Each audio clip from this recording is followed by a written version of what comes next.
Think about modern election coverage. The red and blue states, the fast-paced reporting, all of it was influenced by one man, Gordon Manning. Born on the 28th of May, 1917, Manning was destined to leave his mark on the world.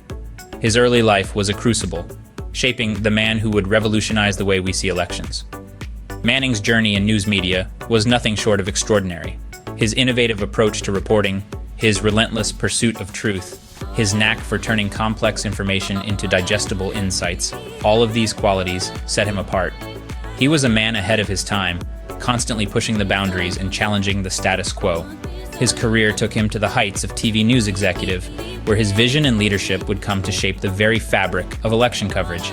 His ideas were bold, his execution flawless, and his impact immeasurable.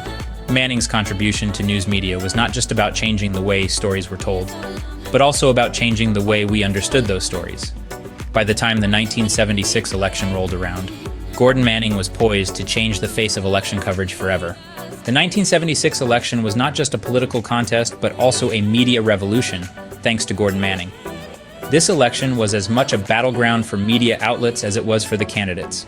Gordon Manning, a TV news executive, introduced a concept that forever altered the landscape of election coverage. Imagine a time when election results were just a barrage of numbers and percentages. Manning brought in a breath of fresh color, literally. He introduced the idea of color-coded electoral maps, where red represented Democrats and blue marked Republican states. This was more than just a splash of color on a map. It was a visual shorthand that made understanding election results easier and more intuitive for viewers. This innovative approach quickly became a staple in election coverage. Other networks adopted similar color schemes, transforming the way election results were reported and perceived. This simple yet revolutionary idea was a game changer. It not only contributed to NBC's ratings success, but also became deeply ingrained in American political culture. Gordon Manning's innovative approach forever changed the way we view and understand election results.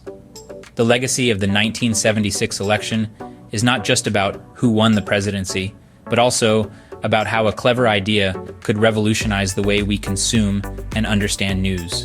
Even after his passing on September 6, 2006, Gordon Manning's influence continues to resonate in modern political coverage. The color coding system he introduced in the pivotal election year of 1976 is now so ingrained in our political culture that it's hard to imagine following an election without it. The red and blue map has become a visual shorthand, a way for us to quickly digest the complex dynamics of our country's political landscape. But it wasn't always this way.